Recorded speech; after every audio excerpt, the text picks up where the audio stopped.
Welcome back to AMTV News. I'm your anchor, Topher Morrison. It's Thursday, December 13th, 2012. Origin of species. Hydrocarbon-based life under Antarctica?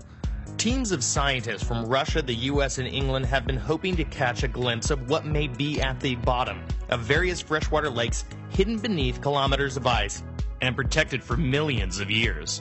In an environment devoid of significant oxygen supply and under enormous pressures, how can life survive? Often we are told of the primordial soup, but rarely what that soup consisted of. And oftentimes we as surface creatures envision that soup was on top of Earth's crust rather than beneath it. These potential aliens of the deep would likely feed and breathe off of hydrocarbons that surface and even sea-dwelling creatures find toxic.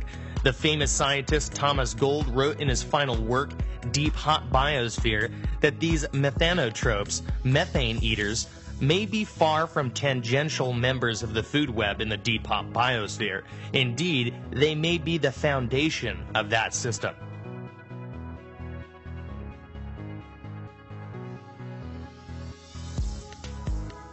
Was a Latina pop star the most recent victim of a Mexican narco state?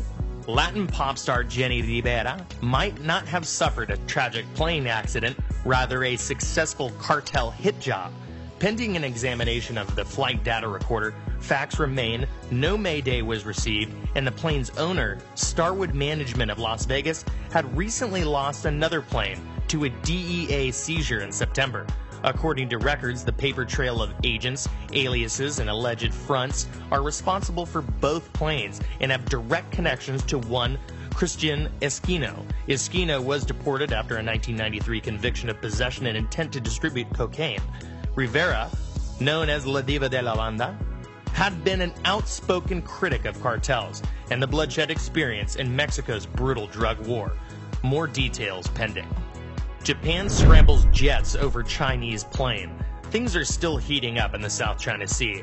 Japan is accusing a Chinese plane of violating its airspace over the disputed Senkaku or Diaoyu Islands, claimed by China, Taiwan, and Japan. While under Japan's control, the area is an important sea lane, fishery, and thought to contain oil deposits. Japan and China have warned each other to back off. However, it looks as though the dispute is an entirely contrived political affair, meant to test resolve rather than cooperation. More posturing is undoubtedly to come. For the people who brought you DARPA also bring you central bankers. Who would have thought that the same institution which created such useful things like the internet and cybernetics also has produced a small legion of central monetary planners? From an even smaller slice of the 70s and 80s at the Massachusetts Institute of Technology. While conspiracy theories are hardly warranted at this point, might we be credible if we posited that a handful of bankers from a handful of classes covering a handful of monetary theory and overseeing 3/4 of the planet's GDP might be suffering from some groupthink? Maybe? On this day in 1545, the Council of Trent began.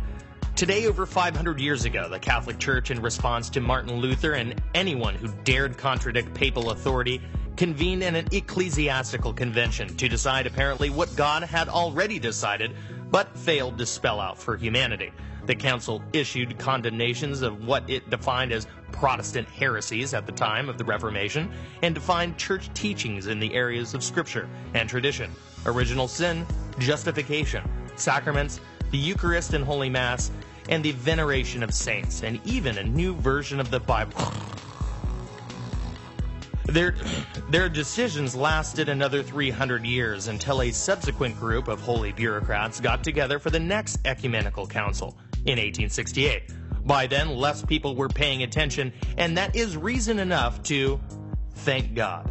Hurricane Sandy concert raises millions. Off ticket sales alone, the grab bag of musicians and celebrities raised over $30 million for the victims of Hurricane Sandy. 125 people perished, and hundreds of thousands of homes were damaged or destroyed by the massive storm. It was the second costliest storm in American history, nearly half the cost of Hurricane Katrina's $125 billion blow in the gut in 2005.